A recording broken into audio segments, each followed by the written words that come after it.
Hey there, I'm so pumped to tell you about an amazing new community I've launched called Grief to Growth Circle Community. It's a space for people who are grieving to come together to support each other, and for people who want to know who we are, why we're here, and where we're going to have those conversations, all the things we talk about on the podcast.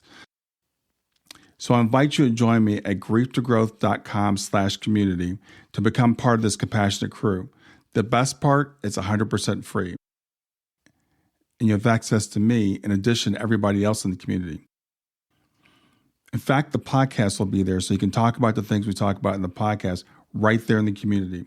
There's also some premium content if you want to go deeper in the work I'm doing, but mostly it's about building relationships and community and about sharing resources and supporting each other. So come on over and check it out. It's grieftogrowth.com/community. I'll see you inside. Close your eyes and imagine. What if the things in life that cause us the greatest pain, the things that bring us grief, are challenges? Challenges designed to help us grow, to ultimately become what we were always meant to be. We feel like we've been buried, but what if, like a seed, we've been planted? And having been planted, we grow to become a mighty tree. Now, open your eyes. Open your eyes to this way of viewing life.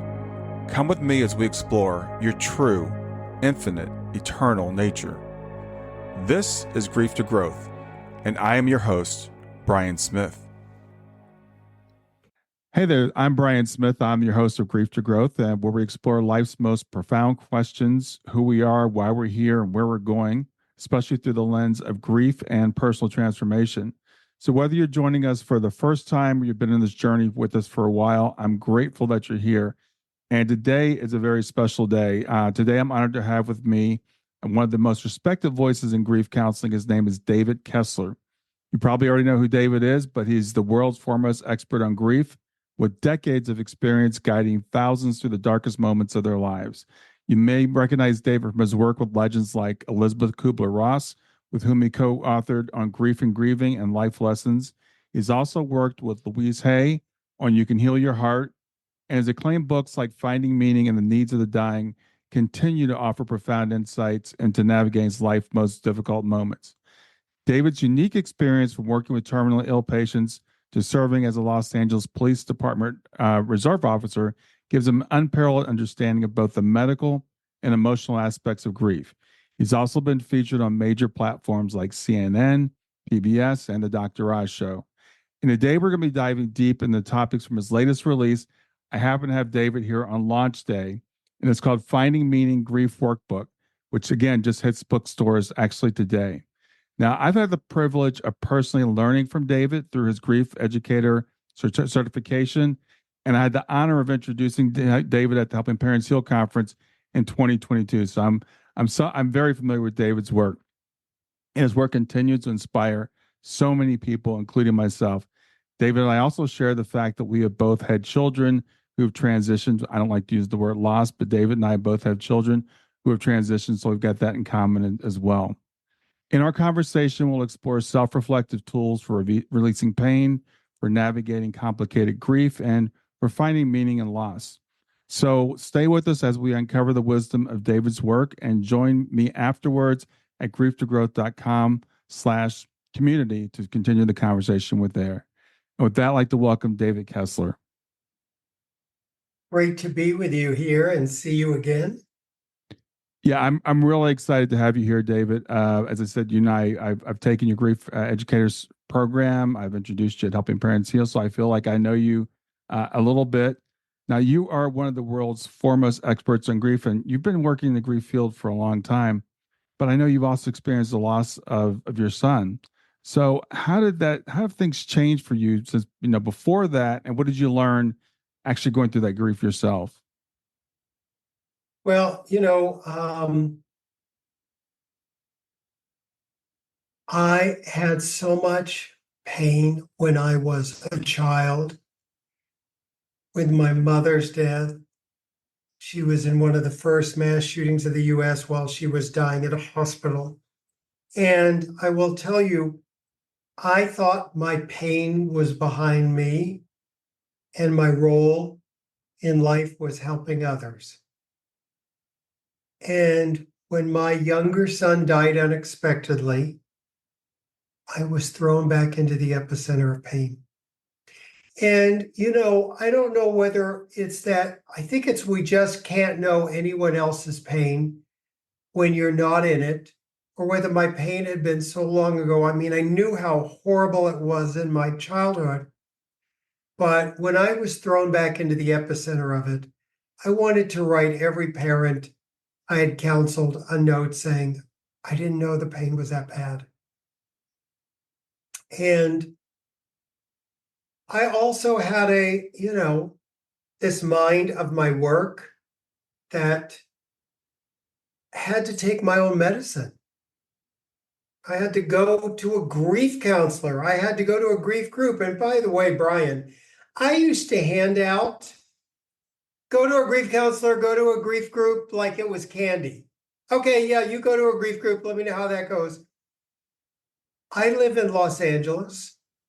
When I had to go to a grief group, it took me 3 times, my friend.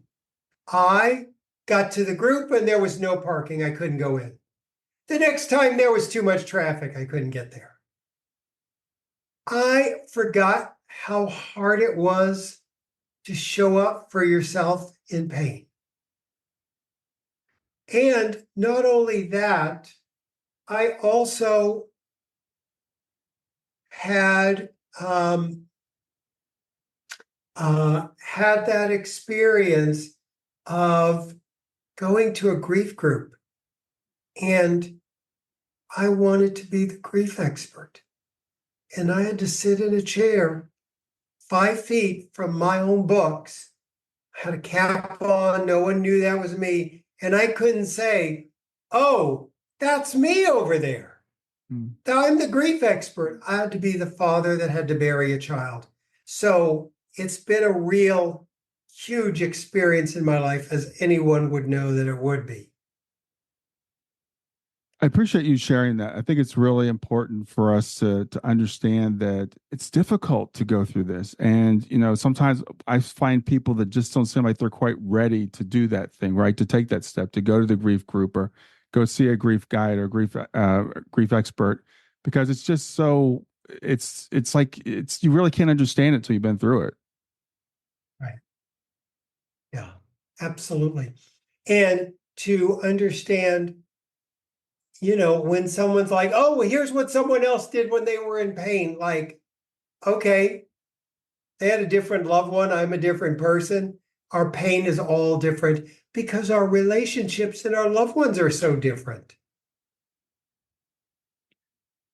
Yeah, and that's another really good point, that the relationships are different, because we do find we're not supposed to compare grief, but we do find ourselves, right? I was actually once talking to someone once, and I said, "There's nothing like losing a child," and they reminded me they just lost a spouse, and they said, it's all different. You can't quantify grief.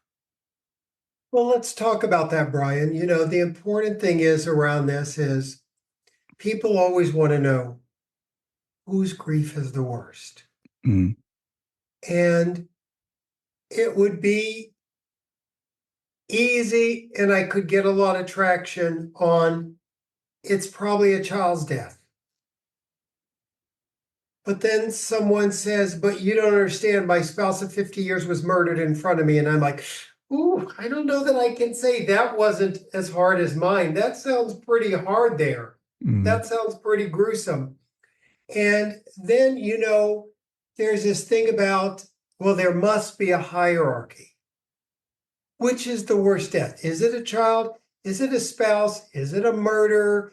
Is it a long illness where they're dying, inch by inch? Is it, all these different things?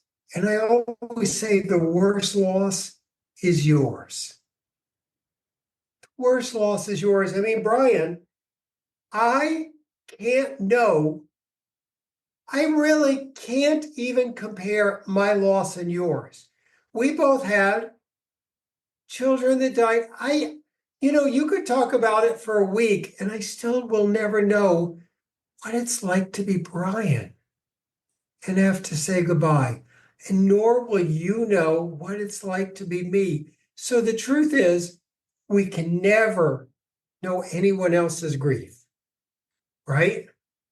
So the challenge becomes this: to understand when we're comparing, we're in our mind and not in our heart. And we don't have a broken mind, we have a broken heart. But the other piece is, if you run across someone who's going, how dare them go on and on about their fiance? Or can you believe she's going on and on about her miscarriage or her stillbirth? I mean, have a 16-year-old child, whenever anyone's saying they're getting too much for their loss, what we're really saying is my grief hasn't been witnessed enough. If I'm saying Brian shouldn't be getting all that sympathy, I'm really telling people I haven't gotten enough. That's often what's sometimes underlying it. And I have what I call security in my grief. Anyone around me can talk about their grief. I live in a world where there's room enough for all our griefs. Your grief doesn't take away from mine. It's not like a sum total pie that if Brian gets more, David has less. That's the reality. And, I say to people sometimes, I go, but David, just between us bereaved parents, you got to know it's the worst. And I'll say, you know what? My older son walked in and found his brother. He's still so devastated. I don't know that I can tell him that grief doesn't count as much as mine. I think all tears count. Yeah, that is such a brilliant observation. And I noticed even in helping parents heal, organization that I'm part of, we I don't know what it is about human nature. We tend to want to do that, and I know parents who have lost their children over long periods of time, as you said, and that sounds horrible and horrifying. But then we'll say, well, at least they got to say goodbye. With me and my daughter was sudden, so sometimes we do still have that human nature that says, I want to compare mine to yours. Right. And it's a way that we distance ourselves from connecting with one another. Yeah. Yeah. We distance ourselves. And that's a sad part that, the more we can go, all tears count, yours doesn't take away from mine. Yes, I think that's a wonderful observation that we all need to keep in mind as we go through this.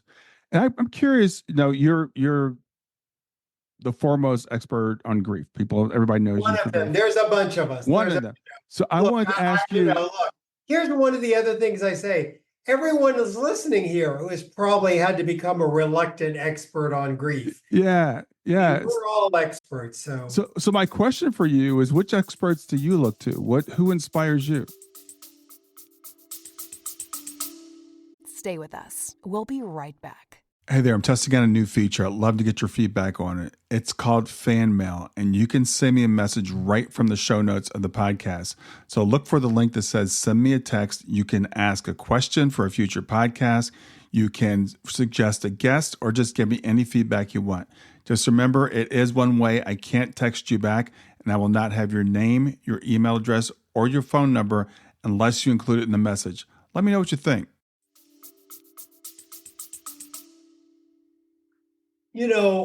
I got to tell you, there's people like in my online Tender Hearts group, there are people who have been with us. They're helping as moderators for other people. And I seen the pain they showed up in, and I seen where they have gone from and what they have gone through. And so I think they're really my heroes with this. And, one of the things that, as you know, with the Grief Educator program and with my online group, the real teachers of me have been the people who have been in grief and who I've gotten the privilege to work with. And, with this new workbook I have, it's really so much of what I've seen in the people, and they're the true heroes to me, that they found ways to work through their what ifs and their guilts and their if onlys and all those things that I think, the day-to-day people are the ones I look up to the most. Yeah. Yeah. Thank you. That's a great answer. Now, I know for myself, spirituality has played a big role in my processing for my grief. What role does spirituality play for you, or what do you recommend for people that are going through grief in terms of spiritual practice? Well, I think one of the challenges is sometimes unknowingly we comfort people with spirituality. And if you walk into your clergy or you open a conversation about spirituality, you want that and you expect that. Unfortunately, there's times people are in the human experience. I'll give you an example. Someone says, David, I live in a neighborhood right around the school. My child came home every day. I gave them a snack. I heard them run outside. I heard all the kids playing outside every day. That happened all the time. And David, all those kids are outside my door still. And you don't know the emptiness of me just listening. Or someone said, I'm doing a group for bereaved spouses. Someone said, sitting at dinner and my spouse is no longer there. And we say things to them like, oh, your son is always with you. Oh, your husband's always there at dinner with you. We're comforting them with spirituality and missing the human experience. So I'll give you one more example. I don't know, 2 months after my son had died, a friend of mine who writes books on spirituality, she writes books on these. She called me up and she said, how are you doing today? And I said, I am angry. I'm angry at my son. I'm angry at God. I'm angry at the universe. And she says to me, do you want the human or the spiritual response? And I'm like, ooh. And I said, I actually want the human and then the spiritual. She said, okay. She said, I hear your anger. I hear your anger, and I'm surprised you haven't broken furniture. And I'm like, wow, she really gets me that she sort of knows I'm so angry, I could snap a couch in half. I'm that angry. And we talked about my anger, and she patiently listened. And then at a certain point, she said, are you ready to hear the spiritual? And I said, yes. And she goes, David can't die. David's eternal. His body is over, but David is eternal. And so I think, to me, spirituality, when I think, what is spirituality? Spirituality is love. It's the love that connects us. And my love for my son can't die. Mm. Yeah, thank you. That is, it's a wonderful illustration. I think we have to remember we're both human and spirit. And Right. you talked to the term that you didn't use, but we talk about spiritual bypassing, where we Right. try to say, I'm not going to be human. I'm going to rise above that. And I think one of the important things about witnessing grief with someone is understanding that anger and depression and sadness and all that is a part of it, and we're not here to bypass those human feelings. Right, exactly. And, we try, it doesn't always work though. Yeah, well, again, I think we have to. We're both. We have to remember that we're both, and we can't just. I mean, that idea of, and I've seen people in some examples of the people I've worked with that with two partners where one is doing that and just quoting the Bible all the time and saying there's nothing going, I don't feel bad, I don't feel angry. And the other one's actually angry at that person because they're not being human. Of course, right. And the truth is, you know, we all have to be where we are and who we are. Mm-hmm. I did a TV show, and the TV show that I did, the host was William Shatner, Captain Kirk. Yeah. And he was lovely, and he's had a wife that died. So he's been on my podcast, and he knows that story of like having to deal with grief and loss. But I'll tell you, Star Trek had what they called on the TV show a prime directive. If they went to a planet and the planet didn't have a wheel, they couldn't teach them how to do the wheel. They had each place, each society had to discover their own wheel. So many times people want to tell people in grief what the next step is, what they should do, how they should do it. And, each of us have to discover our own path. And you can't rush that. Yeah. Well, not rushing that is another really important thing, I think, because society will tell us it's been 6 weeks, it's been 6 months, it's been whatever. You should be here. And that I think places undue pressure on people to get over it. And, one of the things that I loved being able to do in this workbook is I have, no one can see it, I'm sure, but hopefully they'll see the workbook. I'll show it to you. Mm-hmm. I have this page that it talks about I'm private in my grief, I'm completely open. And then it walks you through these scenarios when you're meeting a stranger at work and all that. And it helps you understand how open or if you have any shame. Some of us have shame in our grief. Yeah. Some of us feel ashamed that we're still grieving. And sometimes it's because the outside world is, quote, shaming us. Yeah. Very often. I mean, Yes. even, the new term now, prolonged grief. Right. I feel like prolonged grief sounds like we think you're grieving too long. Yes. Yeah. It's a very controversial term. And I know people have asked you, and how long is my grief going to last? What's your answer to that? How long is the person going to be dead? Yeah. If the person's going to be dead for a really long time, you're going to grieve for a really long time. You're going to grieve for a really long time. And doesn't mean we'll always grieve with pain. Hopefully we'll grieve with more love than pain. But we really got to get there in our own way, in our own time, and at our own pace. Yes. Yes. And again, I've learned so much from you. And that's one of the things I always quote you on when people ask me, is my grief going, how long is it going to last? And it's been 9 years for me now. We're coming up on 10 years in June. And I know it'll be as long as I'm alive. Now, it doesn't feel the same as it did 9 years ago. But there are days when it still hurts. And that's okay. And it's always changing. Yeah.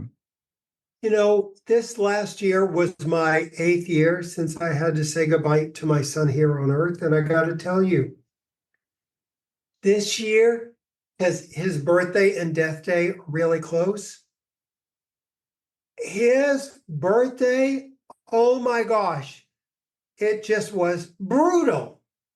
It took me down deep. His death day didn't faze me. I was prepped for the other. I was prepped for, I know what happens. His birthday, I'm going to get a little cupcake. I'm going to wish, that's going to be okay. It's been a lot of years. And then the death day is going to be hard. This year, it caught me by surprise and was the complete opposite. Like, it's not like his death day was a good day. I mean, but the day that really got me this year, and every year is different. Stay with us. We'll be right back. Hi there. I'm really excited to tell you about my latest ebook. It's 4 lessons that you can learn from the near-death experience without going through all the trouble of dying to learn them. I've been studying NDEs for several years now. I am completely convinced that not only are they 100% real, but that there's some very universal wisdom that we can get from the near-death experience. And I've distilled that down in this book into 4 short lessons. And I've also given you all the reasons why I believe that NDEs are absolutely real. So go to www.grieftogrowth.com/NDE lessons to pick it up for free. www.griefthe2growth.com/NDE lessons. I hope you enjoy it. Yes, I've had the same experience. Every year is different. I don't know how it's actually going to be on that day. It's always, for me, it's always bittersweet. The birthday, of course, because we want to celebrate, and with our daughter, we have a little ritual. We go out and we get pizza, and we have ice cream because that's what she loves.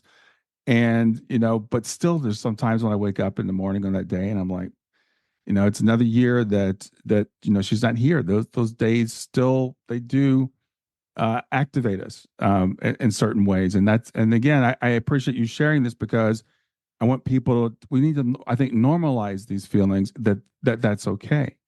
So if there were, And people must think you and I'm 8 years, you're 9.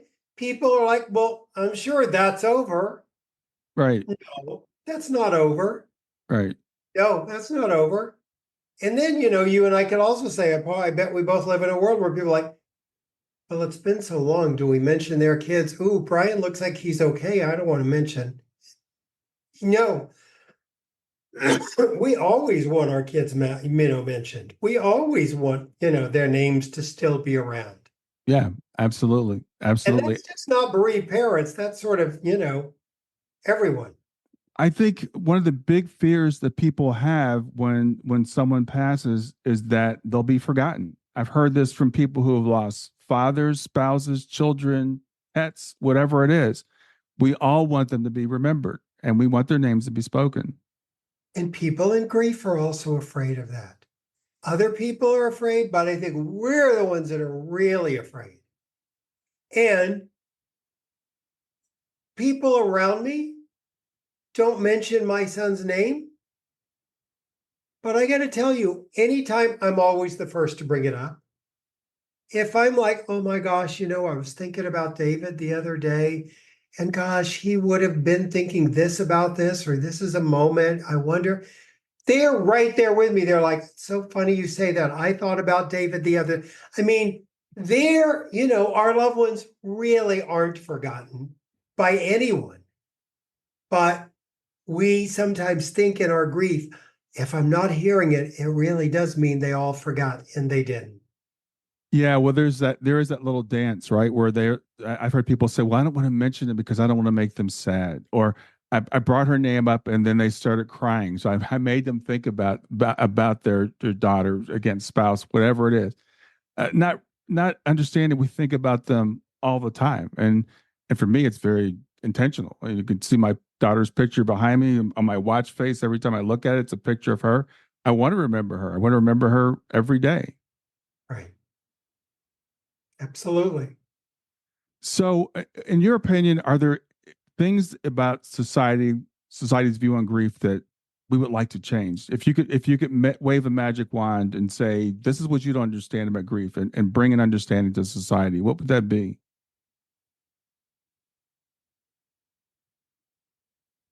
How deep and thick it is, and how long the shadow of grief is. I have in this new workbook so many exercises, and I had a couple of questions I did live with some people in grief today online. Just a small question on acceptance. Mm. People who were a little further out, like you and I. And I'll tell you if you want to hear it. Yeah, please. It's fascinating to me. And because people think, like, I'll give you an example. Someone in my son's class years ago said to me, Oh, I read your new book in an afternoon. This is years ago. It was a nice read. And it's like it's important we know all that. And I was really hurt because Yeah. I was like, it's a nice afternoon read. Do you not understand this is a grief book? Right. But here's the thing. She wasn't in grief. Mm. That same person said to me years later, like our mind is like uh Teflon, the good things don't stick, the bad things, get stuck like Velcro. And I remembered that comment. And oh my gosh, years later, she goes, David, my parent just died. I went back and reread that book. Oh my God.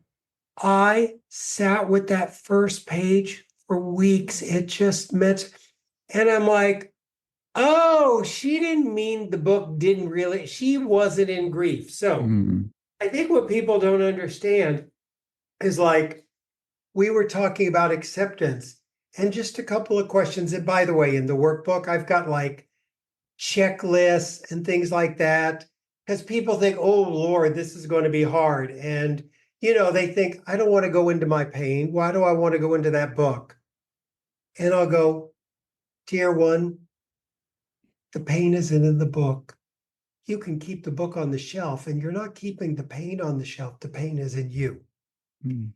And that's why I created a free 3-part series for anyone who gets the book now at griefbook.com so that we'll start the book together and they'll see me doing it too. Mm. But we were talking about acceptance. The world thinks there's like one big acceptance and you and I had to say yes to it at one time and then we were done. Right. Just these 2 questions took us an hour to talk about and sit with.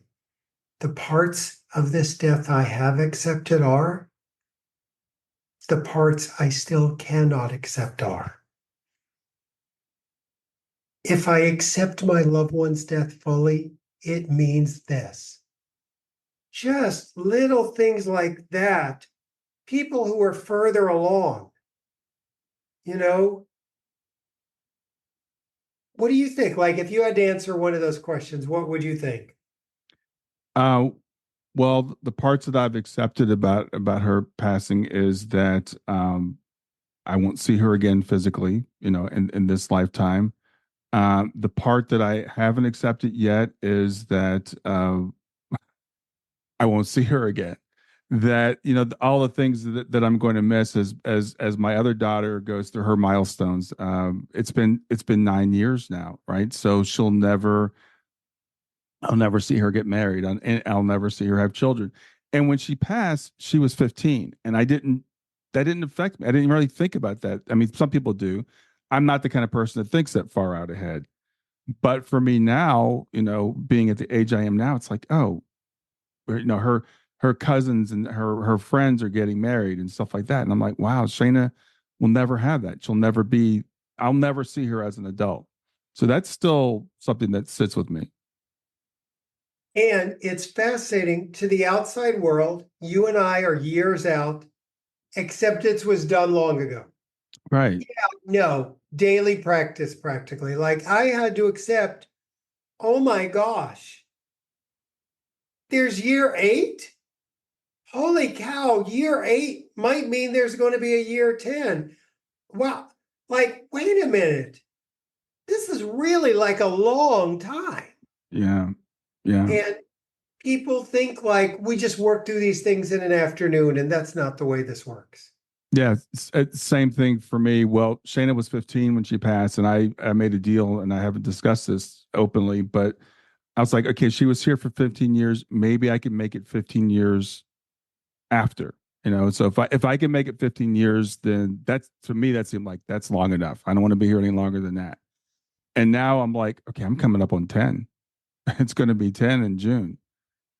So yeah, those thoughts still go through your head, 9, 10 years later. And you said, I could tell myself Wrapping, it's not that long, but now it's like, yeah, it's a long time.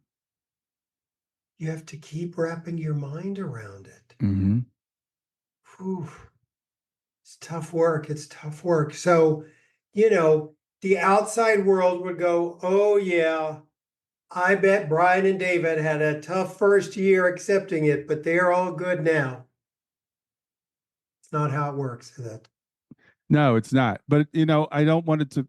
Also, don't want to say that it's all gloom and doom, because it's No, not. There's Yeah, no, please. sorry. I was going to say there's also I hate the term silver linings, but it's just true. There are silver linings. There are blessings that come along with it, but it is daily work. It's literally a daily practice for me. Right. And I'll tell you, one of the things in this workbook is that I do help people excavate some of that pain they don't even realize they're holding on to, the disloyalty, the shame. But I'll tell you, we get towards the end, there's the 7 questions that are around, not finding that post-traumatic stress, but the post-traumatic growth. And one of the things I put in here that I love is the hero's journey. I don't know if you remember, we talked about that in the grief certificate program you went through. Mm-hmm. But all those movies we love, any of the DC comics, Marvel comics, they're all about the hero's journey. And what the hero does is they're going through life normally, and then their life gets turned upside down, usually by death, and they have to go into the dark nights. And then they come out the other end after the refusal of the call, I'll never be happy again, all those things we do. We come out to realize we are the hero of our own journey. And I like not only put those hero journeys in the book, but I put a place for people to write down their hero journey. Because I've done a couple of books now on my own. I wanted a co-author. And the co-author of this new workbook is everyone who does it with me. Because they're writing their book. And, people ask, do I have to go back to the original Finding Meaning to do this workbook? Nope, you can start right there. Yeah. Well, I tell you, one of the great things about doing the work that I do is I do get to see people on that hero's journey, and I do get to see the transformations. I interviewed a young man yesterday who, after his father passed, started a whole brand new business doing something that hadn't even existed before. And he's doing it because of his father's passing, not even really in spite of it. So I get to see that. So it's not something we can talk to people about when they're first in that early part of that journey. But there is. So when people look at me and say, oh, you're 9 years out and you're still going through difficulty, I'm like, yeah, but I'm 9 years out. And I'm also a totally different person than I was. And I think a good way. Yeah. And look, I have happiness and I have joy. And I'll tell you something, I don't do it anymore, but I used to, do 30 cities and 3 countries and do all those meetings and lectures. And I'm older now, I'm sitting in front of my computer here, but I would go to these hotels, 200-300 people in a meeting. In the room next to us, the meeting room next to us was the nurses. Down the hall was the realtors. Down the hall was the Rotary Club or whatever it was, wedding, all that. The staff would say to me afterwards, hey, your group is laughing the most. Why is that? What were you teaching? And I would say grief. And they would go, grief? What kind of grief are people laughing with? What they didn't understand is those of us who have been through these dark nights, we can go deeper, we can cry, we can sit in the pain, but you know what else? We laugh a little harder. Yeah. We get, look, sitting here looking at your daughter's just sweet face looking back. We get the most precious thing we have here with one another is time. Yeah. And so, let me make the most of this. Let me connect. Let me live while I'm here. I want to do 2 things. I want to grieve fully around my son. and I want to live fully in honor of him. Yeah. Wow. I love that. Yeah. I think that's so, I completely agree. And as you were saying that, I've been to 3 Helping Parents Heal conferences now. And my experience in that first one was the same thing you're talking about. I mean, it was just so being with 500 people that shared that experience and we could go deep like that. You'd sit down with lunch with somebody or breakfast with somebody you never met before, and in 5 minutes, you Right. knew you had that thing in common, and you knew that they were there for that reason. And we just got back from Helping Parents Heal, like I guess about a month ago, and it's such an uplifting experience. It's like being in heaven. It's hard to explain to somebody that hasn't been there. So there is this transformation that we can make. We have a choice to make when we go through this process. Right. So true, my friend. And what we run from pursues us, and what we face transforms us. Yes, yes, absolutely. So, David, you've written many, many books on grief, and people are familiar with your work. So, tell people how this new book is different. Well, people always talk about, oh, do your grief work. Well, what's my grief work? And I always say, well, your grief work is anytime you're really spending time with your grief. But I've had the privilege of teaching therapists for years, tools and techniques. And I really thought about, let me put these tools and techniques into a book for people in grief and for people who maybe want to learn and be helpers themselves. So many of us are like, I can sit with someone else in grief, but I'd love a little more tools and techniques. So that's what this is. And you know what? You can literally gently open it to any page and do it, or you can do it front to back. There's tougher questions like acceptance that we talked about. There's the hero's journey. There's the 7 questions. There's the feeling wheel. We think we have 3 feelings: angry, sad, happy, but there's so many feelings. And how do you process those? So it's really as if you and I are sitting together at your kitchen table, and I'm walking you through things gently that can help. Little disloyalty checklist you could do in 2 minutes if you just want to dive in case the book scares you. You're like, let me just do that little checklist. So it's filled with those things. And I'm so thrilled that, I'm hoping when this airs, it is all over, but it is sold out on Amazon, Barnes and Noble. They're all trying to get more. I didn't know that there would be such demand, but when this is on, it'll be all back up and reprinted. But boy, people need to know, I don't know where to begin. Right. I don't know what to do. So that's what I hope the Finding Meaning workbook is. And Brian, in our new modern world, I got to tell you something that I'm sorry to tell you. There's AI copycats on Amazon. Mm. And they aren't even good AI. They didn't Right. even come up with good grief questions. So for anyone who's going to buy this, please look for the teal book. Right. It's all teal, and I am the author. So look for the Finding Meaning workbook. But even better, if folks go to griefbook.com, I have 3 free classes that I'm going to teach on it for anyone who gets it. And there's a link to Amazon, Barnes and Noble, your independent bookstore, to make sure you get the right book.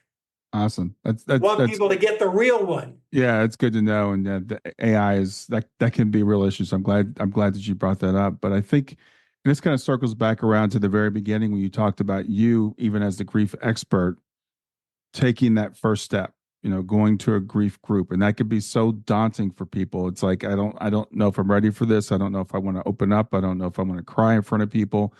This is something you can do that's a low risk thing, right? It's not a substitution for talking to a person, but it might be a great first step to start to work through and understand those feelings.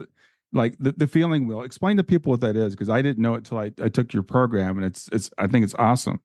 Yeah, it's a big wheel that I've got tons of feelings on, tons of them. And I just ask people to name a few feelings, like any given moment. we're like, I don't know what I am. And like to really look at it and go, are you loving? Are you serene? Are you lonely? Are you isolated? Are you hurt? Are you jealous? Do you feel rejected? Are you discouraged? I mean, there's a million feelings we don't even think about until we're like, oh, yeah, there's a lot of the like, because you've seen it. I say to people all the time, what are you feeling? They're like, I don't know. I'll put the feeling up and they're like, I'll say name 5. And they're like, 5, I can't find one. And then they look at the feeling wheel. They're like, I'm this, I'm that, I'm this. It's easy. We're a lot of feelings. We're Yeah. full of feelings. We are. That's what we are. We are people that make meaning out of things, and it's all about feelings. You talked earlier about the head and the heart, and it's getting to that heart, and it's getting those feelings out, processing those feelings, expressing those feelings, and in whatever way it takes, and finding tools sometimes it takes to do that, because we're not taught by society. I think especially I'm gonna generalize here, but especially men, because typically a lot of times we ask men what they feel. They're like, I don't know what a feeling is. Right. Yeah, I'm happy or I'm angry. We haven't been taught the language, Yeah. teaching us the language. Well, I've also been taught to suppress what it is we feel too. So, Look, I was told stay strong. yeah, Stay yeah. strong means take care of everyone else and don't have no feelings of your own. My daughter passed away, and my parents came down a few weeks later. And several times, it was my family. They're here to support me. It was great. I'm glad they were here. But several times I left the room. I'd go up to my bedroom and cry, or I'd go outside and I'd cry or something. And I'll never forget when my mother was leaving, she said it was a great day. Nobody cried.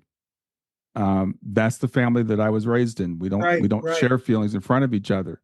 And it's something that I'm still working through. But especially then, I was like, wow, okay, we're not supposed to cry. My daughter just passed away. Her granddaughter, 15-year-old, but it was a great day because nobody cried. And that's nothing against my mother. That's just the nature of our family. We're taught to be strong. And I'll be working with clients sometimes, and they'll apologize for crying. And I'm like, no, you don't understand. This is a good thing. I'm glad that you're crying, because you always feel better. Tears are evidence of love, Yeah, yeah, absolutely. Well, David, again, thank you so much for doing this today. It's been great talking to you again. Remind people of the name of the real book and the Real website book where they is can get it. Finding Meaning Workbook. Finding Meaning Workbook. And David Kessler is the author. Look for the teal one that's completely teal. It's the Finding Meaning Workbook. Awesome. Well, thanks for being here, David. Enjoy the rest of your day. Thank you so much, Brian. Thank you for all the work you're doing in the world. Thank you.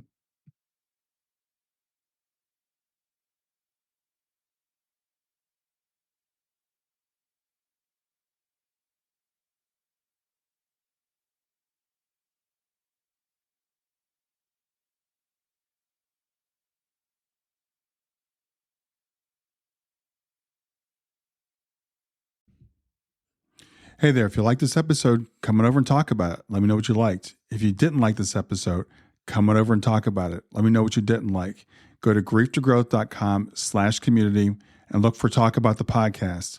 I'll see you there.